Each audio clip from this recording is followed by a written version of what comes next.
आप देख रहे हैं अपना धनबाद बुलेटिन की शुरुआत करते हैं। बात करेंगे इस वक्त की बड़ी खबर से, जो धनबाद के जहां कोल व्यवसायी बादल गौतम पर प्राथमिकी दर्ज। बीसीसीएल के पूर्व डीटी की विवाहिता पुत्री ने कराया मामला दर्ज। बादल गौतम पर अपहरण कर यौन शोषण का लगाया आरोप। बैंक मोड़ थाने में मामला दर्ज। मामले की जांच में जुटे पुलिस, पीड़िता का कराया मेडिकल जांच। कोलकाता से पीड़िता को अपहरण कर झारखंड लाने का आरोप। 11 जुलाई 2020 को हुई थी घटना। मामले में बादल गौतम ने रखा अपना पक्ष। महिला और उसके दोस्त के खिलाफ डीजीपी से पहले ही की है शिकायत। अगले सप्ताह धनबाद लौटकर एसएसपी के समक्ष रखेंगे अपना पक्ष। तो धनबाद के बैंक मोड़ थाने में व्यवसायी बादल गौतम पर प्राथमिकी दर्ज। बीसीसीएल के पूर्व डीटी की विवाहिता पुत्री ने मामला दर्ज कराया। इस मामले की जांच में पुलिस जुट गई है। इस दौरान बादल गौतम ने भी अपना पक्ष रखा है। बादल गौतम का कहना है कि महिला और उसके मित्र के खिलाफ पहले ही डीजीपी से शिकायत की है और अगले सप्ताह धनबाद पहुंचकर एसएसपी के सामने भी अपना पक्ष रखेंगे।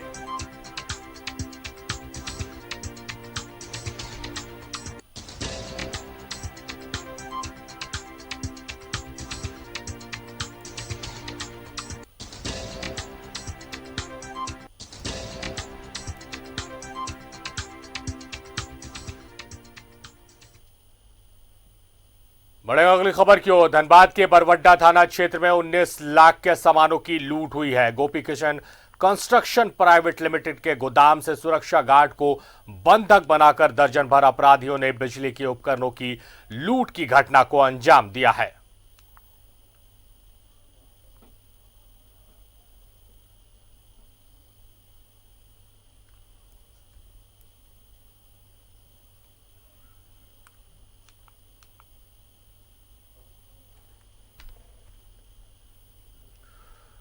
उधर झरिया में न्यू बीसीसीएल कॉलोनी में 2 नाबालिगों के बीच हुए चाकूबाजी में एक जान चली गई है। मृतक का नाम गुलाम अंसारी बताया जा रहा है, जिसकी उम्र 16 साल थी, जिसे महज 14 वर्षीय सुहेल नामक नाबालिग लड़के ने चाकू मारकर घायल कर दिया। आनन फानन में घायल गुलाम को पीएमसीएच लाया गया, जहां डॉक्टर ने उसे मृत घोषित कर दिया, जिसके बाद स्थानीयों में काफी आक्रोश देखा गया।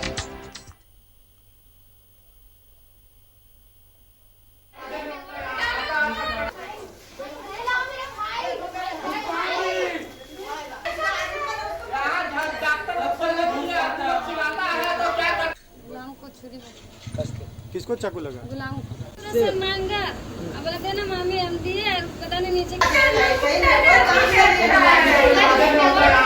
चाकू किसको लगा? मेरा भतीजा गुलाम नाम है। किस कारण चोट चाकू लगा? उन्हें गया, उन्हें गिरन तरफ बस चाकू मार दिया। कहाँ गया था? नीचे गिरन तरफ। मतलब वो आ रहे थे? हाँ, बस उसी में मार दिया। पहले भी विवाद था? कहाँ? नहीं, सब कुछ नहीं। लड़ाई झगड़ा? कुछ सोहेल। सोहेल कौन है ये? सोहेल यहाँ समीम का बेटा है, नीचे रहता है। समीम का बेटा नीचे रहता है। मालूम नहीं, झगड़ा किया वहाँ पर ही चाकू भोग दिया। कौन चाकू भोंका? सोहेल। सोहेल क्या करता है? सोहेल कहीं रहता मोहल्ला में। मोहल्ला में। अभी वो कहाँ है? भाग गया वो। तो जिसको चाकू लगा अभी जिंदा है? नहीं, इसको धनबाद पुलिस ने केबल लूट मामले में 4 अपराधियों को गिरफ्तार किया, जिनके पास से चोरी के 18 किलो तांबा के तार और 2 मोबाइल फोन बरामद किया गया है। बता दें कि इन्होंने झरिया के शिमला बहाल कोलियरी में पिछले 9 सितंबर को कर्मचारियों को बंधक बनाकर लूट की घटना को अंजाम दिया था। एसपी ने बताया कि लगभग 40 अपराधियों ने घटना को अंजाम दिया था, जिसमें 4 की गिरफ्तारी हो चुकी है और अन्य अभियुक्तों की तलाश जारी है।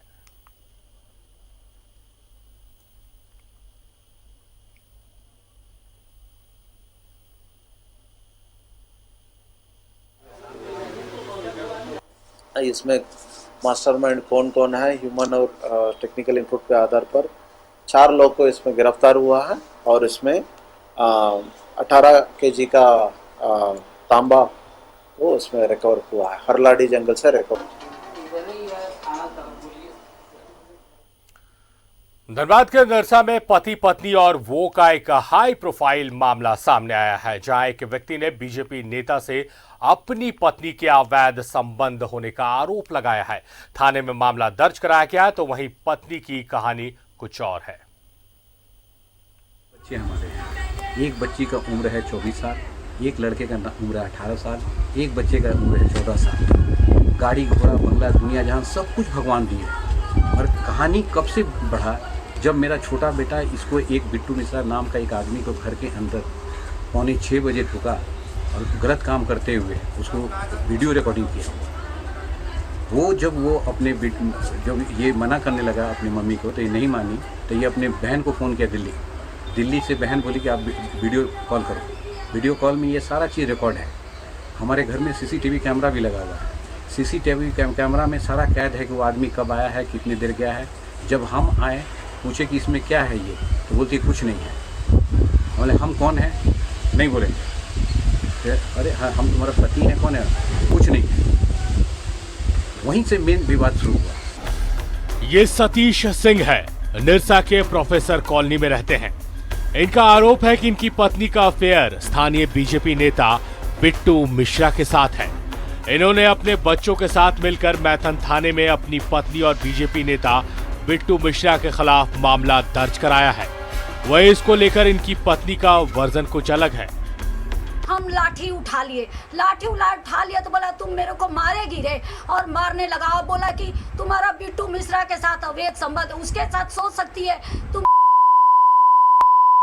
तुम्हारा अवैध संबंध है। सो हम पुलिस ले जाके तोड़ ताड़ के घर में किसी तरह घुसे, बोला तुम बिट्टू मिश्रा से शादी कर लिए। हम कोई शादी वादी नहीं हुआ, ये झूठ मूठ का मेरा वीडियो वायरल कर रहा है। कोई सिंदूर का, हम तो विधवा हुए नहीं थे कि सिंदूर लगाए थे। आज हम हाथ पकड़े हैं यदि मानव श्रृंखला में, तो उसका भी ये फोटो लेके डाल रहा है। बिट्टू मिश्रा के समर्थन में उनकी पत्नी और मां भी आ चुकी हैं और इस मसले को लेकर मैथन थाने में घंटों ड्रामा चलता रहा। मेरे फील्ड में उनको पूछ लीजिए कि बिट्टू मिश्रा, राजेश कुमार मिश्रा उक्त बिट्टू मिश्रा RSS में उसका करवा है। किसी से भी पूछ लीजिए कि वो गलत नहीं है भैया, फंसाया जा रहा है, इनको मुआ के मेरे पति को फंसाया जा रहा है। कोर्ट में केस चलिए गया है थाना में, तब इनको मारा पीटा क्यों जा रहा है मेरे पति को फंसाने के लिए? मेरे पति तो निर्दोष हैं, उनको क्यों फंसाया जा रहा है? कॉलोनी में सतीश सिंह हैं और जो काम करते हैं, बाहर रहते हैं। उनके परिवार, उनकी पत्नी सुनीता सिंह यहाँ रहती है मैथन में। तो दोनों के बीच काफ़ी दिनों से काफ़ी विवाद चल रहा है आपस में। उन लोग का अपना आरोप प्रत्यारोप दोनों तरफ से आया है।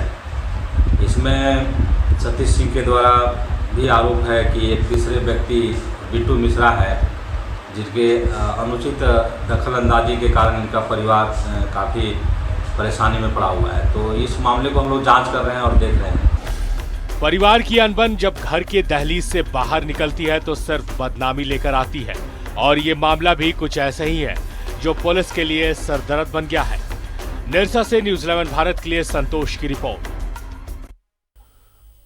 बागबारा के लोहपट्टी में संपत्ति बंटवारे को लेकर दो भाइयों में मारपीट हो गई। मारपीट में घायल युवक अपने पूरे परिवार के साथ घंटों थानों में बैठे रहे। पूरे मामले में बड़े भाई ज्योति कुमार ने अपने छोटे भाई रंजीत पर गाली गलौज और हिंसक झड़प का आरोप लगाया है।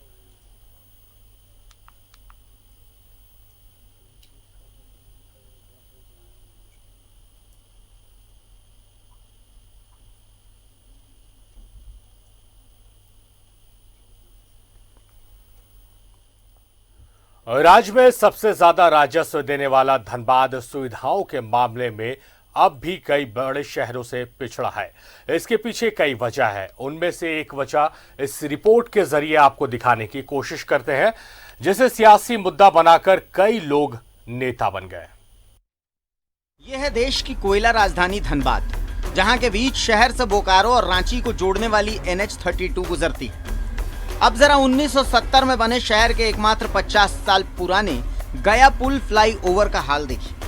देखरेख और मरम्मती के अभाव में गया पुल जर्जर और बीमार हो गया है। पाए से लेकर दीवार तक दरकने लगे हैं। जहां तहां पुल के हिस्से टूटने लगे हैं और बिखरने भी लगे हैं, और कहीं कहीं तो पुल के अंदर का लोहे का रॉड बाहर दिखने लगा है। लापरवाही की हद तो तब नजर आती है जब पुल के दोनों तरफ अनचाहे पेड़ पौधे नजर आते हैं, बड़ी बड़ी घास नजर आती है। ये तस्वीरें बता रही हैं कि गया पुल किसी भी दिन जमींदोज हो सकता है। मेंटेनेंस के नाम पर लाखों रुपए खर्च करने वाला पथ निर्माण विभाग इधर आंख मूंद कर खड़ा है। वर्तमान में इसकी इतनी डेंजर कि हम लोग बैठ रहे हैं तो हम लोग डर लग रहा है बैठने में सर। इतना माने वाइब्रेशन होता है, गाड़ी जाती है तो बड़ा बड़ा पत्थर टूट के डेली गिरता है सर। कितना आदमी बच रहे हैं यहाँ। स्थिति इस टाइप का है कि आगे में पुल के सामने एक दिन गिर गया एक 4 व्हीलर पे। वो तो इत्तेफाक है कि कोई को कुछ हुआ नहीं। अभी भी आप आगे चल कर देख सकते हैं, पुल का वो स्थिति है कि कभी भी बैठेगा ना। कोई ध्यान नहीं दे रहा। राजनीतिक तो आती है जाती है, कोई पार्टी भी कोई भी ध्यान नहीं दे रहा, सिवाय अपना मकसद के सिवाय और कुछ नहीं है। कोई भी सरकारी काम नहीं ढंग से हो रहा। धनबाद शहर से गुजरने वाला बैंक मोड़ और धनबाद को जोड़ने वाली एकमात्र गया पुल को देख लीजिए। ये 5 दशक पुरानी पुल है और इस पुल की हालत देखिए। नीचे जो है रेलवे लाइन गुजर रही है और ऊपर में ये सड़क मार्ग है। और इस पुल की हालत देखिए कि पूरी तरह से देखिए इसमें कितने खर पतवार पेड़ पौधे उगाए हैं। और इस पुल को इतनी ज़्यादा हेवी लोड है, इतनी ज़्यादा ट्रैफिक है इस पर, उसके बावजूद भी पथ निर्माण विभाग है उसकी लापरवाही देखिए कि इस जर्जर पुल का मेंटेनेंस किस प्रकार से कर रहा है। आप तस्वीरों के जरिए देख लीजिए। ये तस्वीर बयां कर रही है कि इस पुल पर बिल्कुल ध्यान नहीं है और कभी भी ये पुल जमींदोज हो सकता है, क्योंकि ये जर्जर होकर जहां तहां से जीर्ण शीर्ण स्थिति में टूट कर बिखरने लगे हैं और ये पुल आखिरी सांस ले रहा है। मजेदार बात यह है कि अभी तक धनबाद के सांसद और विधायकों ने इस मामले पर कोई कार्य नहीं किया और जो भी सरकारें आई कभी भी इस पुल की हालात सुधारने के लिए कभी एक मुकम्मल प्रयास जो है वो नहीं हुआ। ये पुल अब आखिरी सांस ले रही है और आगे हम आपको दिखाएंगे कि धनबाद में एकमात्र गया पुल के अलावा अन्य ट्रैफिक की स्थिति क्या क्या है। चलिए जरा सा हम आपको और भी तस्वीरें दिखाने ले चलते हैं। वहीं धनबाद के सबसे प्रमुख मार्केट बैंक मोड़, झरिया, करकेंद्र, कतरास आने जाने के लिए लोग इस मार्ग का इस्तेमाल करते हैं। अब किसी को बैंक मोड़ से धनबाद कोट मोड़ पहुंचना हो तो मात्र 3 किलोमीटर की दूरी तय करने में उसे आधे घंटे से ज्यादा का समय लगता है। इस रास्ते में एम्बुलेंस तक फंस जाते हैं और उसका कारण है धनबाद के कई स्थानों पर रोज जाम लग जाना। ट्रैफिक जाम के लिए ये स्पॉट एक मुसीबत बन चुका है। जो बनती है उस संबंध में भी अन्य विभागों से, वरीय पदाधिकारियों से वैकल्पिक व्यवस्था, वैकल्पिक मार्ग हेतु बात की गई है। इस पर निर्णय लेने के बाद ही तो रिंग रोड का अभाव दिखता है ताकि बाहरी जो भीड़ है उसको कहीं स्टिमुलेट किया जाए। जो भी है पुल संकीर्ण होने की वजह से कार्यालय के समय में वाहनों का आवागमन काफ़ी बढ़ जाता है। तो इस संबंध में वैकल्पिक मार्ग के लिए भी बात की गई है। 1 घंटा लग जाता है। 1 घंटा धनबाद के लिए कितनी मुश्किल हालत होती है ये तो सर 50 साल तक ये हमारे विधायक और सांसद बता सकते हैं क्या करना है। इतना होने के बावजूद भी देख ही रहे। तो यहाँ सुनने वाला थोड़े कोई सुन रहा है। हम लोग तो झेलिए रहे, बहुत झेल रहे हैं। बर्बाद हो जाता था।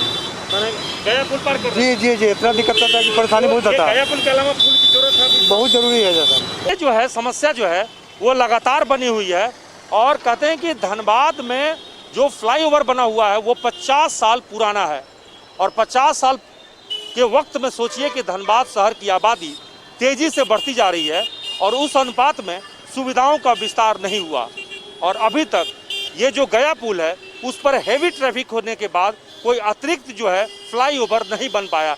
नतीजा इस वक्त में सबसे ज़्यादा ट्रैफिक की समस्या धनबाद की जनता भुगत रही है और यहाँ के जनप्रतिनिधि खामोश बैठे हुए हैं। कैमरामैन तपेश के साथ अभिषेक कुमार, न्यूज़ 11 भारत, धनबाद। खबर बागमारा से है, जहां बैंक ऑफ इंडिया तिलमचो शाखा में पिछले 5 दिन से लिंक डाउन है।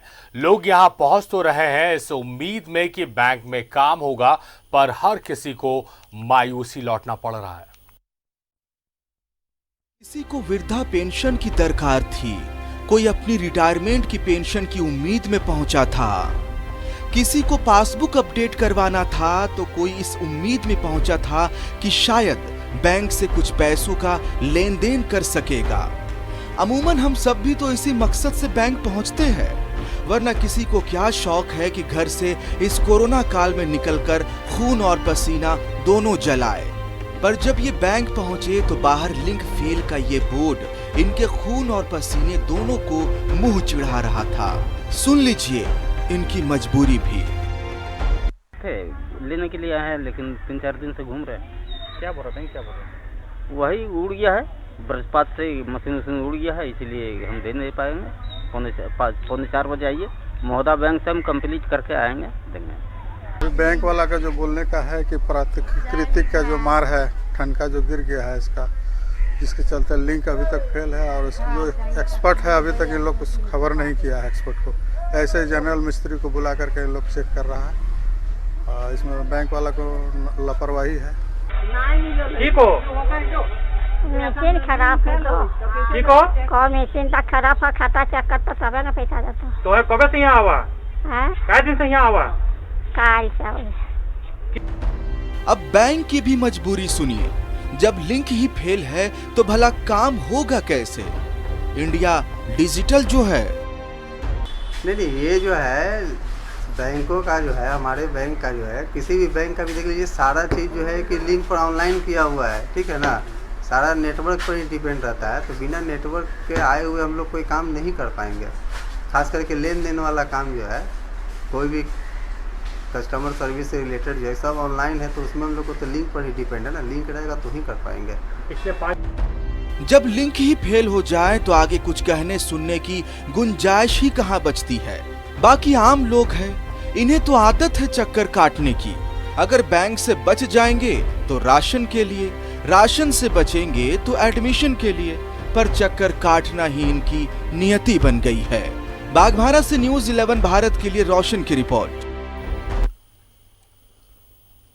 धनबाद के सरायढेला थाना इलाके में बीसीसीएल के जगजीवन नगर स्थित ए टाइप क्वार्टर पर कब्जा कर लोगों से किराया वसूलने और उन क्वार्टर में सेक्स रैकेट चलाने की शिकायत पर कार्रवाई नहीं किए जाने का आरोप लगता रहा है।